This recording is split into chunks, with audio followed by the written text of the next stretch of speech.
For millions in Bangladesh, Ramadan is this incredible time of faith and community.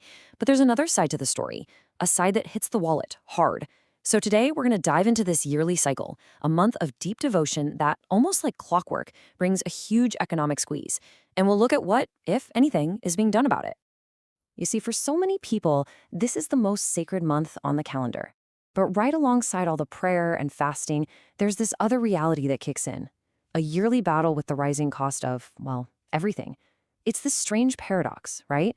A time for spiritual reflection that's also become a time of major financial stress for families all over the country. All right, so let's get into the heart of the problem. Surging prices and budgets that are just stretched to their limits. It happens every year. As Ramadan gets closer, you start to see the prices for essential stuff just climb. And it's not just a feeling. The Financial Express reports on this every year. It puts a massive strain on families. And we're not talking about a small bump here. Just look at this. The jump is dramatic.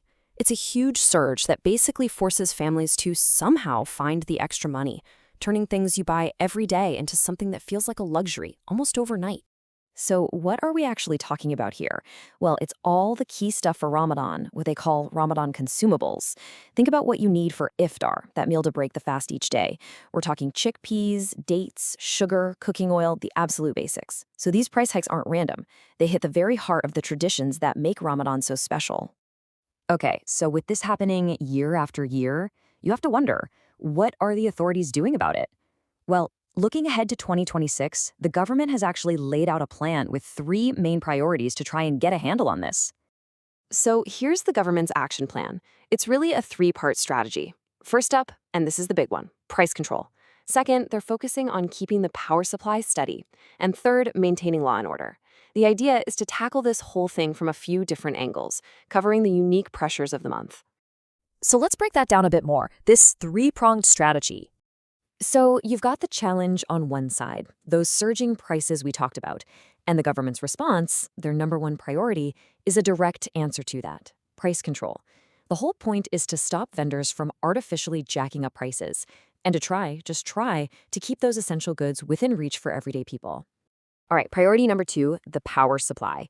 Now, you might be thinking, what's that got to do with it? Well, it's actually huge. During Ramadan, electricity use goes way up in the evenings. You've got iftar preparations, families getting together, and of course the special evening prayers, the tarawih. So having a steady, reliable power grid isn't just a convenience. It's absolutely crucial for both daily life and for people to be able to observe their faith properly. And that brings us to the third piece of the puzzle, maintaining law and order. It makes a lot of sense when you think about it. The markets are packed late into the night, mosques have huge gatherings. It's just a busier, more active time.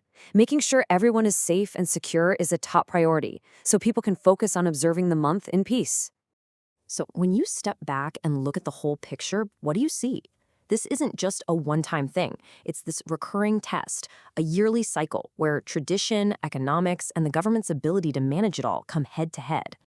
And that really leaves us with a big question to chew on, doesn't it? What we see happening in Bangladesh every year, it kind of shines a light on this tension that exists everywhere. It really makes you ask a much bigger question, one that goes way beyond just one country.